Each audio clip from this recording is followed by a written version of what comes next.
As a new real estate agent, one of the first questions you're going to ask yourself is, should you join a team or should you be a solo agent? What I'm going to do in this video is break down the pros and cons to both and actually a unique alternative that gives you the best of both worlds. So without further ado, let's answer that million-dollar question. So first I want to talk about the pros and cons of being on a team. There's both pros and cons to being on both. I'm going to give you as unbiased of opinion as humanly possible because I've talked to many who've been in both and so have I. So first, being on a team. Let's start on a high note with the pros. The pros to being on a team is, as a new real estate agent, you usually get a significant amount of leads. You have leads coming to you from the team leader who's, again, properly using marketing and SEO in order to drive traffic to give you as warm of leads as possible in order to, again, make sure that you build some momentum off the ground. Now, another pro about being on a team is usually if the team is well connected, you've got the ability to have a strong community of people that you can connect with, you can collaborate with, and you don't feel like you're so alone like you would if you were a solo agent. And another benefit of being on a team is the fact that sometimes, depending on the team leader will actually cover some of the costs that you incur if you were a solo agent, like specific brokerage fees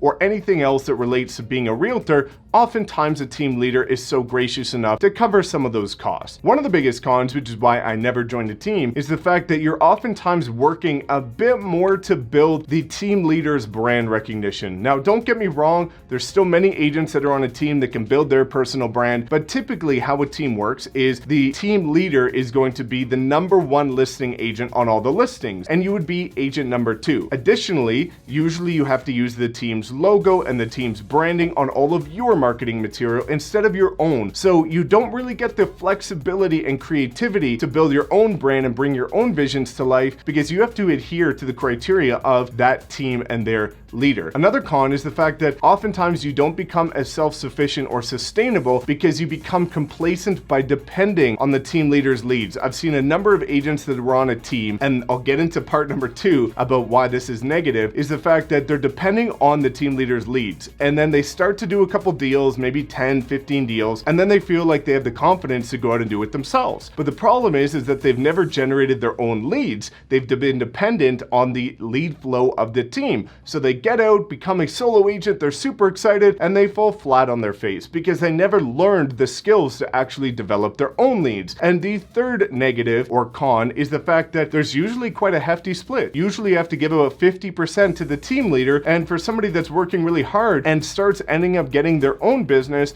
that can be a big chunk of change to be giving away to somebody that might have not even gotten those leads for you. Now let's talk about the pros and cons of being a solo agent, and then we'll talk about the creative alternative at the end. The cons of being a solo agent is that you do have to fend for yourself. Nobody's giving you leads, nobody's holding your hand, nobody is just bringing you along for the ride. You need to go out and hustle for your own business. There's nobody's fault but yours if you're not succeeding as a solo agent because you are self-dependent. Now, I love it because it's the entrepreneurial route of being self-sufficient, but there is a con with that, along with the fact that, again, not only do you have to go find your own business, but you also have to cover all of those fees. And also it can be a bit lonely because if you're in a brokerage that might not have the most collaboration, or during the time we're in now where you can't even go to the office, you can feel lonely at times. There's endless amounts of weeks where I felt like I was alone, I was in this journey by myself, and it really starts to get to you over time. But the cons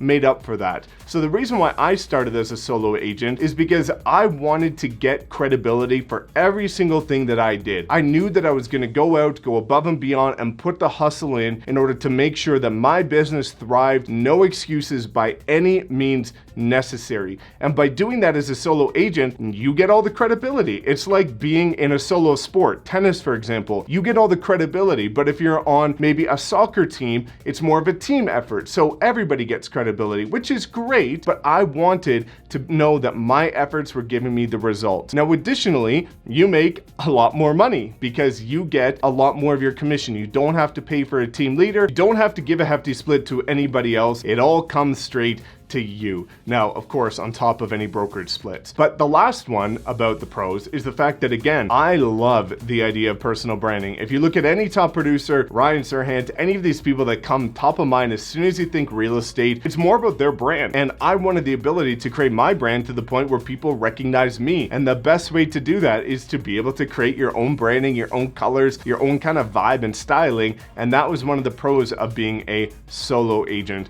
And now what I want to do is talk to you about the unique solution that, in my personal opinion, gives you the best of both worlds, which is why I came to eXp Realty. Now, before you pop off, you have to listen to this because so many people are leading with misinformation. They're popping off as soon as they hear that trigger word of eXp, and they don't even understand the beauty of this model. So let me explain why it's a blend of the both worlds. Let's look at being a solo agent. At eXp, you have the ability to create your own brand, your own name, your own recognition. You have the ability to, again, make more commission because you're not paying a split to an additional team leader if you join a group like ours. Now, some do charge extra, but we don't. And you can captain your own ship. You can do whatever you want to paint your own business and to pave your own path to success at eXp. And you get all the credibility for doing so. If you join me or anybody else at the company, you're not building up their name, you're building their own, even though you name them as a sponsor. Now, let's talk about the pros about eXp from a team perspective. Number one, you get all of the collaboration and even more than what you would at a traditional team. If you click the link below and you look at some of the testimonials from my group, you'll see that almost all of them came to our group and haven't left because of the fact that we have such a tight-knit family. Everybody in our group feels like we're a family, and that is one of the beauties. But also, we give you all of our social media training for free, showing you how to generate endless amounts of leads so that you can become self-sufficient, but you're generating leads, you've got lower costs, and you have all of the collaboration and community that you would from a traditional team, while simultaneously building your personal brand, making more money, as well as making sure that you are getting all the credibility for your hard work. So if you have any other questions about solo, team, or eXp, just drop a comment below because I want to make sure that you make the right decision for you. My way might not be the best way. Everybody has their own ideas, and I want you to do the one that makes you feel fulfilled and excited about coming into this industry. So as always, please make sure to like, comment, subscribe, and we will see you next time.